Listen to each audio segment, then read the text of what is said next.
Niger, ces ressortissants français qui ne veulent pas quitter le pays. Au Niger, après le départ des derniers soldats français du pays vendredi, le président Macron a décidé de fermer l'ambassade de France dans la capitale nigérienne.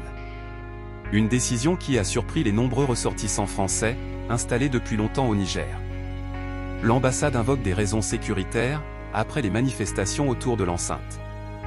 Mais au-delà de la surprise, la décision de la fermeture de l'ambassade à Niamey inquiète les Français sur place. Sans représentation consulaire, plus possible de renouveler sa pièce d'identité, d'obtenir un document d'état civil ou un tout autre document. Un véritable casse-tête pour le vice-président de l'Union des Français de l'étranger qui a déclaré, je cite, « J'ai vu des Français, leurs passeports ont expiré et qui ne peuvent plus se déplacer à l'étranger ou du moins dans un pays limitrophe dans le cadre de leur travail. Ils sont bloqués sur place. » D'autres Français, installés au Niger, depuis des décennies, ne comprennent pas cette décision et balayent d'un revers de main les raisons sécuritaires invoquées par l'ambassade.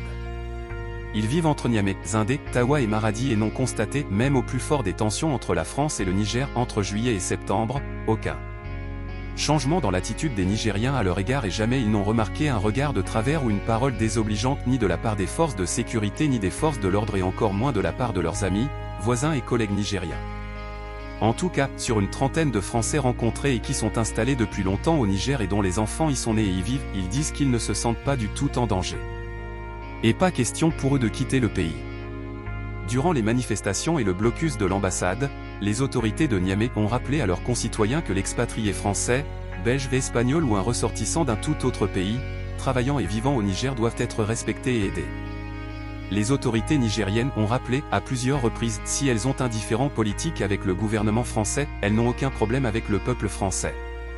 C'est une parole de sagesse et de dignité de la part du gouvernement militaire de M. Tiani, quand d'autres gouvernements, et ils sont nombreux, encouragent et libèrent la parole raciste à l'endroit des ressortissants des États dont ils ne sont pas d'accord politiquement.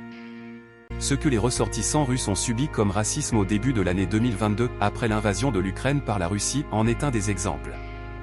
C'est à croire que ce sont les ressortissants russes en Europe qui dictent au président Poutine les axes de sa politique étrangère. Monsieur Tiani a raison, un ressortissant ne doit être nullement tenu responsable des agissements inconséquents ou irresponsables de son gouvernement.